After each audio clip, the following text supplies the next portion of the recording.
नमस्कार। आज हम मार्क्स के वर्ग एवं वर्ग संघर्ष की आलोचना के बारे में चर्चा करेंगे, क्योंकि हमने पूर्व टॉपिक्स के अंदर मार्क्स के वर्ग और वर्ग संघर्ष की गहन चर्चाएं की है। उसके बाद में हम मार्क्स के जो वर्ग और वर्ग संघर्ष की है उसकी आलोचना, उसकी कमियों के बारे में हम आज के टॉपिक में चर्चा करेंगे। मार्क्स एक महान विचारक थे और उन्होंने अपना जो सिद्धांत दिया उसकी आज पूरी विश्व में चर्चा होती है।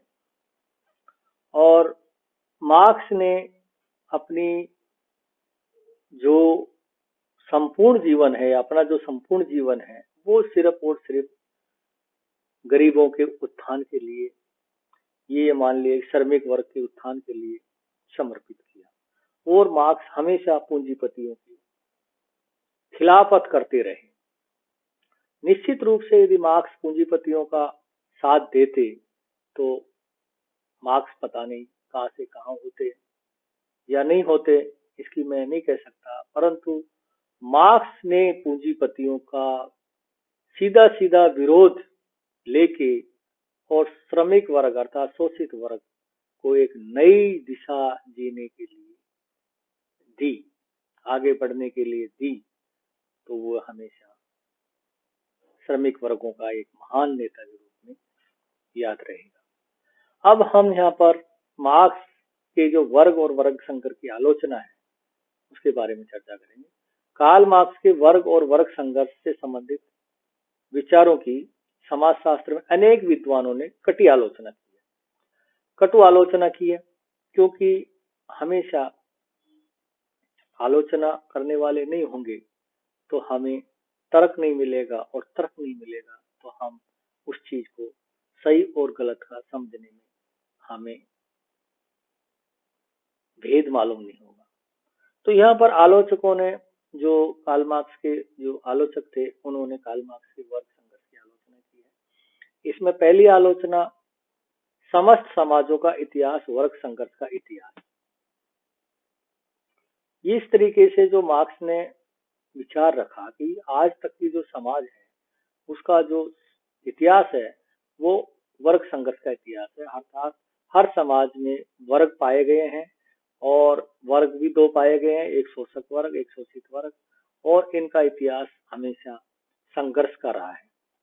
एक शोषक शोषित करना, शोषक शोषण करना चाहता है तो शोषित उस शोषक से मुक्ति पाना चाहते हैं। इस तरीके से इनमें हमेशा संघर्ष रहा है, ये मार्क्स की मान्यता है। परंतु ये डेलिवेस्की ने जे जे डेलिवेस्की ने इस सिद्धांत की या इस विचारधारा का खंडन किया। डेलिवेस्की ने अपनी कृति सोशल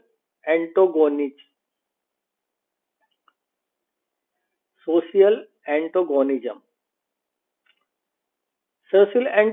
में डेलिवेस्की ने कहा है, लिखा है कि कार्ल मार्क्स का ये कथन है कि अभी तक जो समस्त समाजों का इतिहास वर्ग संघर्ष का इतिहास रहा है वो गलत एवं अवैज्ञानिक है। डेलिवेस्की का कहना है कि समाज में संघर्ष के अनेक स्वरूप होते हैं, केवल वर्ग संघर्ष ही नहीं होता। प्रजातीय संघर्ष, धार्मिक संघर्ष, राज्य में संघर्ष, राज्य समूह में संघर्ष आदि उदाहरण है जो आर्थिक वर्ग के संघर्षों से भिन्न है। इनके अतिरिक्त ये संघर्ष कभी कभी आर्थिक संघर्ष से अधिक महत्वपूर्ण हो जाते हैं। समाजशास्त्र में यदि हम देखें तो जातीय संघर्ष, सांप्रदायिक संघर्ष, भाषा के आधार पर संघर्ष आदि अनेक प्रकार के संघर्ष देखने को मिलते हैं। तो इन तथ्यों के आधार पर यह निष्कर्ष निकलता है कि समस्त मानव समाज का इतिहास मात्र वर्ग संघर्ष का इतिहास नहीं है। ये डेलिवेस्की ने कहा है। बात सही है कि आज वर्तमान परिस्थितियों में देखा जाए हमारे भारतीय परिप्रेक्ष्य में तो जातीय संघर्ष सबसे बड़ा है, सांप्रदायिक संघर्ष सबसे बड़ा है, क्षेत्रीयता है, भाषाई है। तेलुगु तेलुगु साइड में आप चले जाइए, महाराष्ट्र में चले जाइए, मराठियों का, तो ये भी एक संघर्ष का आधार है, इसको नकारा नहीं जा सकता। और मार्क्स ने इस पे अपने विचार व्यक्त नहीं किए, इसको भी थोड़ा सा समझाते तो आज उनको आलोचना का सामना नहीं करना पड़ता। दूसरा है संघर्ष की अवधारणा, कंसेप्ट ऑफ स्ट्रगल। मार्क्स का वर्ग संघर्ष का सिद्धांत मूल रूप से शोषक और शोषित वर्गों के परस्पर संघर्ष के आधार पर सामाजिक व्यवस्था, सामाजिक परिवर्तन एवं विकास की व्याख्या करता है। समाजशास्त्रियों का कहना है कि सामाजिक व्यवस्था, संतुलन व संगठन समाज के विभिन्न समूह वर्गों के परस्पर संघर्ष पर आधारित नहीं होता है, बल्कि समूहों में पारस्परिक सहयोग एवं एकता पर आधारित होता है। मार्क्स का ये कथन है कि केवल वर्ग संघर्ष ही एक गत्यात्मक कारक है और वह मानव समाज का विकास करता है। ये त्रुटिपूर्ण कथन है। इस तरीके से कि आप एक ही बात को लेके बैठे रहें और एक ही बात को माने, तो इस तरीके से उन्होंने कहा। तो ये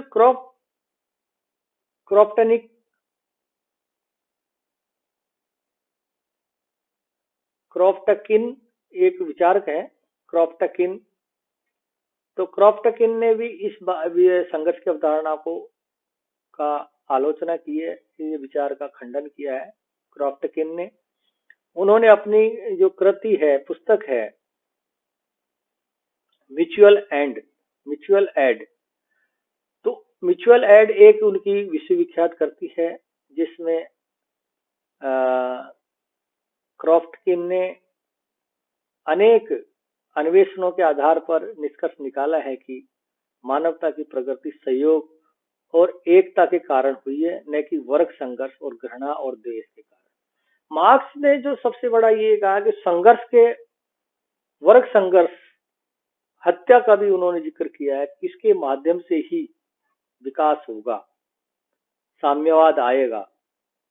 इसका जो क्रॉप्टकिन ने सीधा सीधा आलोचना की और कहा कि हमेशा घृणा द्वेष से ही विकास नहीं होता, हमेशा मानवता की प्रगति प्रेम से भी हो सकती है, भाईचारे से भी हो सकती है और सहयोग से भी विकास हो सकता है। इसी प्रकार से टार्डे ने कटाक्ष किया कि इतिहास के प्रारंभ से वर्ग एवं सेनाएं परस्पर लड़ती रही हैं, लेकिन इन्होंने रेखागणित, रसायन शास्त्र, यांत्रिकी विज्ञान आदि का निर्माण नहीं किया है। इनके बिना मानव के लिए उद्योग एवं युद्ध कला का विकास नहीं होता। ये सब इसलिए संभव हुआ कि कुछ विचारक एवं सत्य की खोजी शांतिपूर्वक और अपनी प्रयोगशाला में काम करते रहे एवं अध्ययन करते रहे। तो इस तरीके से टार्डे ने कहा कि आप युद्ध की बात कर रहे हो, आप संघर्ष की बात कर रहे हो, तो क्या कुछ संघर्ष शांति से जो वैज्ञानिक अपने लेबोरेटरी में बैठे बैठे रिसर्च करते हैं, खोज करते हैं, तो क्या वो एक शांतिपूर्वक नहीं कर सकते क्या सब कुछ संघर्ष के माध्यम से मिल सकता? तो टार्डे ने भी कहा। मार्क्स का ये कथन केवल संघर्ष और आर्थिक वर्गों में विशेष महत्वपूर्ण है, समाजशास्त्री के अनुसार आधारहीन कथन और निष्क्रिय है, इस तरीके से। इसके बाद में मैकाइवर और पेज ने भी अपनी कृति में लिखा है कि मानव समाज में कोई भी क्रिया सहयोग के बिना नहीं हो सकती। दो पहलवान जब तक सहयोग नहीं करेंगे उनमें मल्ल युद्ध नहीं हो सकता। इसी प्रकार शोषक और शोषित वर्ग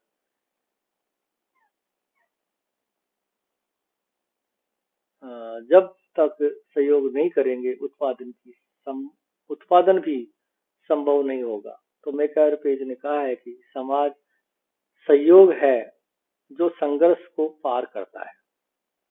इस तरीके से उन्होंने कहा कि सहयोग संघर्ष को पार करता है। इसके बाद में केवल 2 वर्ग, ओनली 2 क्लासेस। तो मार्क्स ने अपनी जो कृति या कृतियों में जो विचार लिखे हैं उसमें मार्क्स ने हमेशा 2 वर्गों की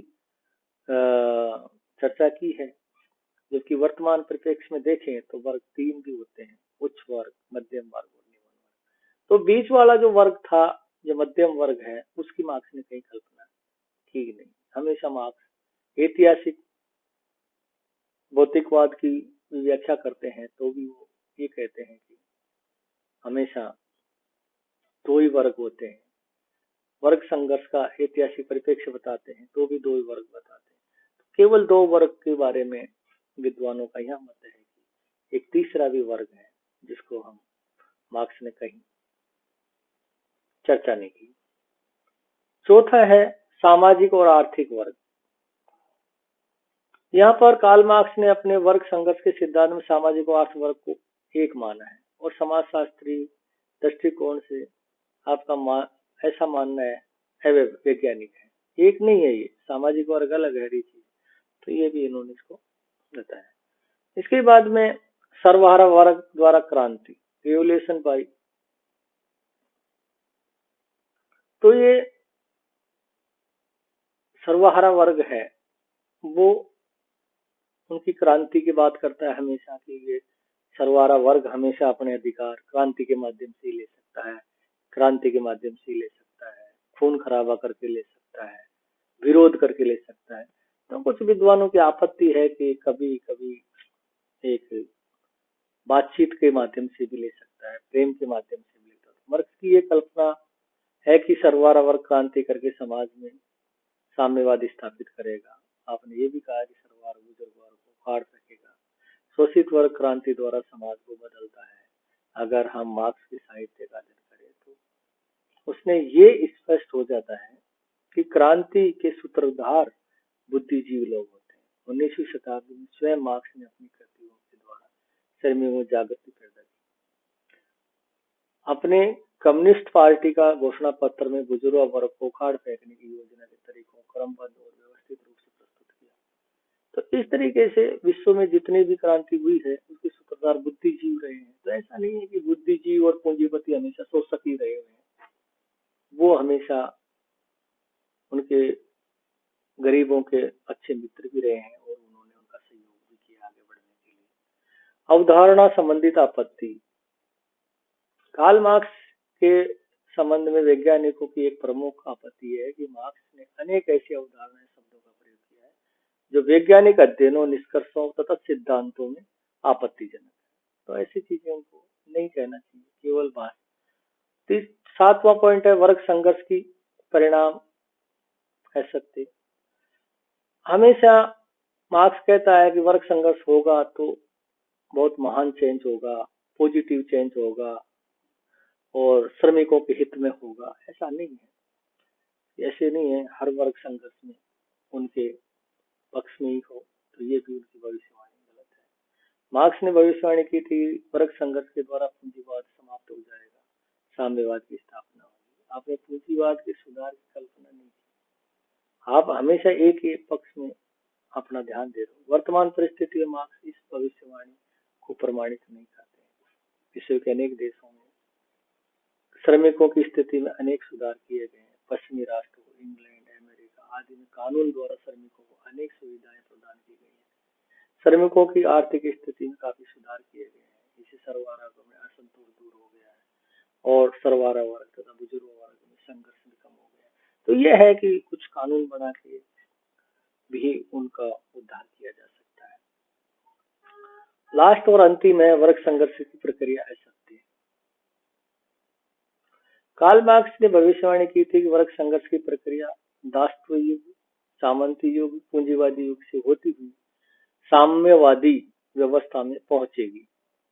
आपका कहना था कि औद्योगिकरण और पूंजीवाद के बाद क्रांति द्वारा साम्यवाद स्थापित होगा, लेकिन रूस, चीन में साम्यवाद के बाद ही, सामंतवाद के बाद ही साम्यवाद की स्थापना होगी। तो ये चीजें हैं कि पूंजीवाद आया ही नहीं और सामंतवाद के बाद ही साम्यवाद आ गया। ये जरूरी नहीं है कि आपके चरणबद्ध तरीके से ये ही डेवलपमेंट होगा, तो मार्क्स का ये कहना भी गलत है। ये देश पूंजीपति अवस्था से नहीं गुजरे और मार्क्स के अनुसार पूंजीपति देशों में श्रमिक क्रांति होनी चाहिए थी, लेकिन ऐसा नहीं हुआ। इस प्रकार से अनेक प्रमाण एवं तथ्य मार्क्स द्वारा प्रतिपादित किए और वर्ग संघर्ष के क्रमिक चरणों को असत्य सिद्ध करते हैं। इसके उपरांत भी निष्कर्षतः यही कहा जा सकता है कि मार्क्स के वर्ग संघर्ष के सिद्धांत का समाजशास्त्र में एक विशिष्ट स्थान है, इसको हम नकार नहीं सकते। इसके सिद्धांत ने अन्य समाजशास्त्रियों को प्रभावित किया है, जिससे समाजशास्त्रीय साहित्य में विकास हुआ है। तो ये सारी चीजें आलोचनाओं के बाद भी हम ये कह सकते हैं कि मार्क्स ने समाज को वास्तव में एक नई दिशा दी, नई चेतना दी, नए विकास के तरीके दिए, आयाम दी और निश्चित रूप से साम्यवाद और समाजवाद समाज में आने का श्रेय कार्ल मार्क्स को जाता है। इसी आज के टॉपिक के जो वर्ग संघर्ष की आलोचना के बाद में कार्ल मार्क्स के जो सभी महत्वपूर्ण टॉपिक्स कंप्लीट होते हैं। नमस्कार।